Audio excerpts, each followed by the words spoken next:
essential to the development of modern flight, Wings Over the World. Then go into battle with Wings at War, next on Discovery Wings.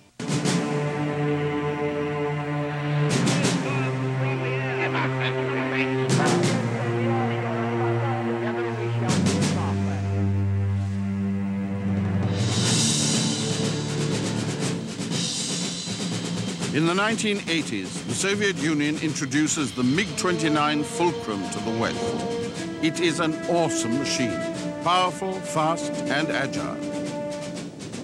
Today, the MiG-29 remains among the top fighters in the world, but it belongs to the last generation of Soviet aircraft design.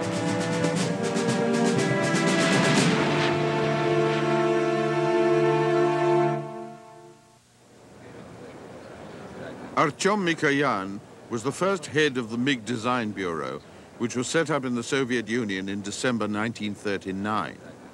His second-in-command was Mikhail Gurievich. The name MiG comes from a combination of the initial letters of their two names. In World War II, they produced the MiG-1 and the MiG-3 piston-engine fighters, but it wasn't until the post-war years when they began to develop jet aircraft, the MiG-9 and the MiG-15, that their design bureau began to become a legend. In the 1950s and 60s, their aircraft dominated the Soviet fighter inventory and caused Western defense authorities many sleepless nights. By 1969, Mikhail Gurievich had retired, and ill health forced Artyom Mikoyan to leave his beloved bureau forever. His last project was the MiG-23, the workhorse Soviet fighter of the 70s. Rostislav Belyakov took over as head of the bureau, which was now renamed Mikoyan. Belyakov had been working with MiG since 1941. He was a graduate of the Moscow Aviation Institute. One of his first jobs with MiG was helping to modernize the armament system of the MiG-1 and MiG-3 fighters. After the war, he became manager in charge of developing the landing gear for the MiG jets. It could be a challenging job. The Soviet Air Force always placed great emphasis on the need for robust landing gear that could survive the most primitive airfields. In 1962, Belyakov became Artyom Mikoyan's deputy. He was also Mikoyan's personal choice as his successor. Belyakov became head of the Design Bureau after Artyom Mikoyan's death in 1970. By the mid-70s, a new generation of American fighters, strongly influenced by the revolutionary MiG fighters of the 60s, was causing concern in the Soviet Union.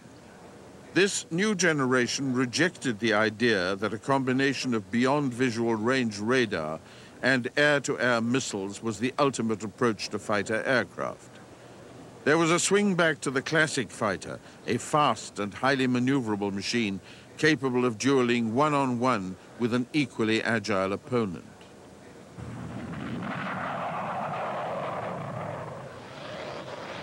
The US Navy's Grumman F-14 Tomcat was designed for fleet defense. It was by far the largest of the new fighters. Like the MiG-23, it had variable geometry wings to give it good high and low speed performance.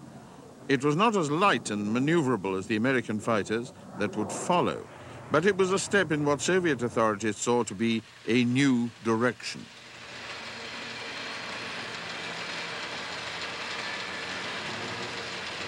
The McDonnell Douglas F-15 Eagle, on the other hand, was an incredibly flexible aircraft. It could fly at 2.5 times the speed of sound. It was extremely maneuverable and could operate equally well as a classic air superiority dogfighter or as a straightforward ground attack aircraft. Some authorities consider it to be too versatile, a complex and expensive overreaction to the false notion that the Soviet MiG-25 was a dogfighter as well as an ultra-high-speed interceptor.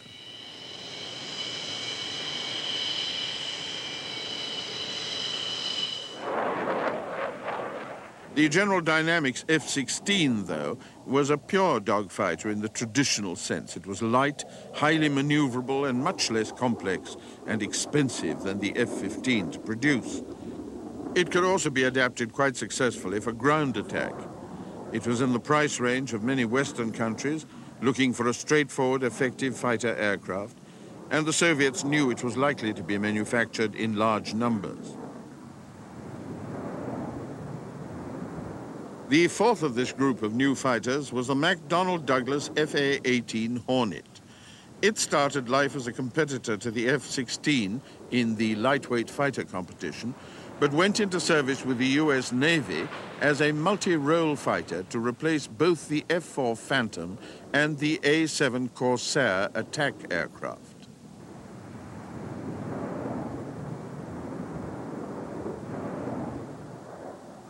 At the time, the workhorse fighter of the Soviet Union was the MiG-23, still a member of what was considered to be the third generation of jets.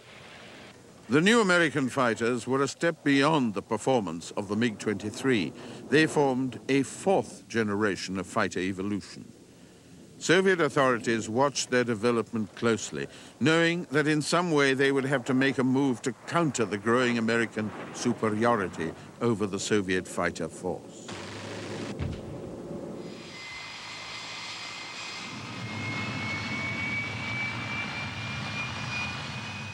The MiG-25, even though it was extremely fast and capable of excellent high-altitude performance, was not the answer. It was an all-out interceptor, and no amount of modification could transform it into a dogfighter.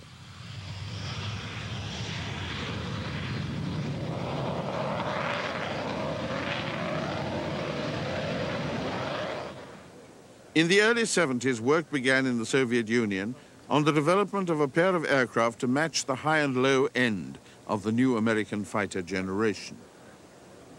There was no shortage of information on the American project. A great deal could be found easily in specialist Western aviation magazines. Soviet intelligence made an all-out effort to acquire information on the latest developments.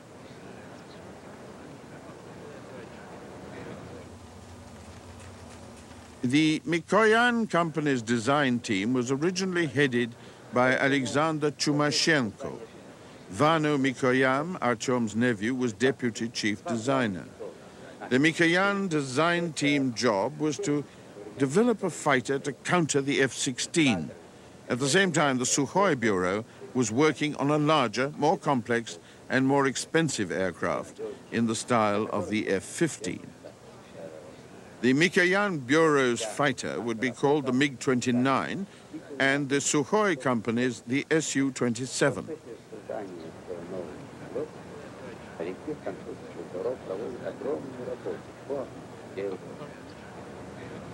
The MiG-29 was designed around a central fuel tank.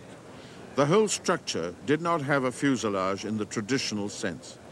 The central section was designed as a lifting surface, generating 40% of the aircraft's total lift. Leading edge extensions were added to the wings for efficiency at the high angles of attack needed for combat aircraft. At first, the new aircraft was known as Object 9-12. In the course of its development, several alternative configurations were investigated, including one F-15 look-alike. But the layout originally chosen was found to be more aerodynamically efficient. Soviet Design Bureau were equipped with computer technology, but relied on it much less than their Western counterparts.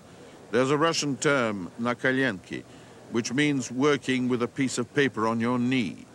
It's an approach highly respected in Russia, challenging the designer's resourcefulness, often giving outstanding results at a fraction of the cost of similar results in the West. On the other hand, in the 1970s and 80s, cost was not a real factor in the design of a new aircraft. Usually, Soviet designers were ordered to produce the best results possible, regardless of cost. In the Soviet Union, the defense industries in general, and the aircraft industry in particular, had great prestige. The Design Bureau attracted the brightest young graduates of universities